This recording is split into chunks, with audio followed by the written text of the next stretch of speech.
The man of persistence and ever-renewed aspiration does not allow himself to think that temptation cannot be overcome. He is determined to be the master of himself. Resignation to evil is an acknowledgement of defeat. It signifies that the battle against self is abandoned, that good is denied, that evil is made supreme. As the energetic man of business is not daunted by difficulties, but studies how to overcome them, so the man of ceaseless aspiration is not crushed into submission by temptations, but meditates how he may fortify his mind. For the tempter is like a coward.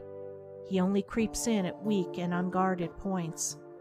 The tempted one should study thoughtfully the nature and meaning of temptation, for until it is known it cannot be overcome.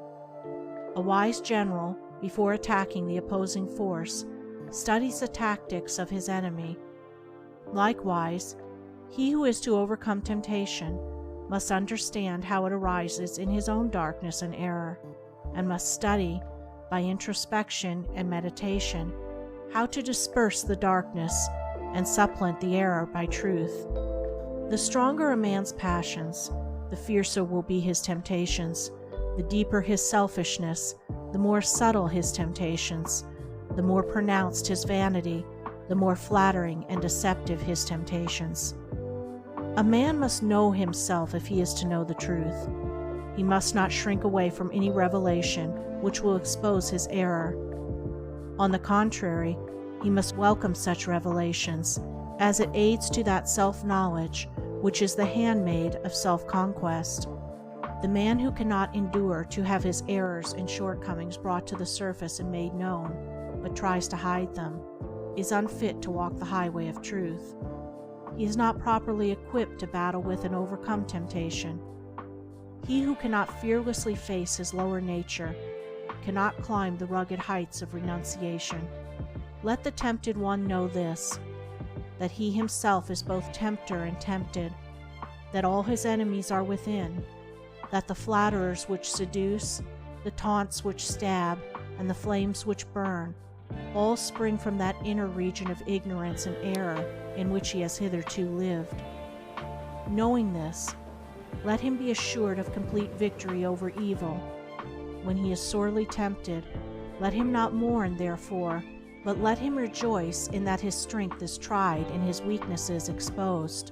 For he who truly knows and humbly acknowledges his weaknesses will not be slow in setting about the acquisition of strength. Foolish men blame others for their lapses and sins, but let the truth lover blame only himself. Let him acknowledge his complete responsibility for his own conduct, and not say when he falls, "This thing," or "such and such a circumstance," or "that man was to blame." For the most which others can do is to afford an opportunity for our own good or evil to manifest itself. They cannot make us good or evil. Temptation is at first sore, grievous, and hard to be borne, and subtle and persistent is the assailant.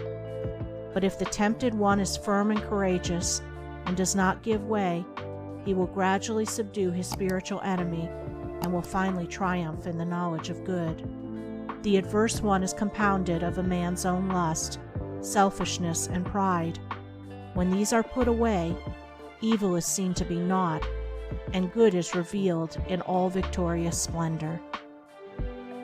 End of Chapter 3. Recording by Andrea Fiore.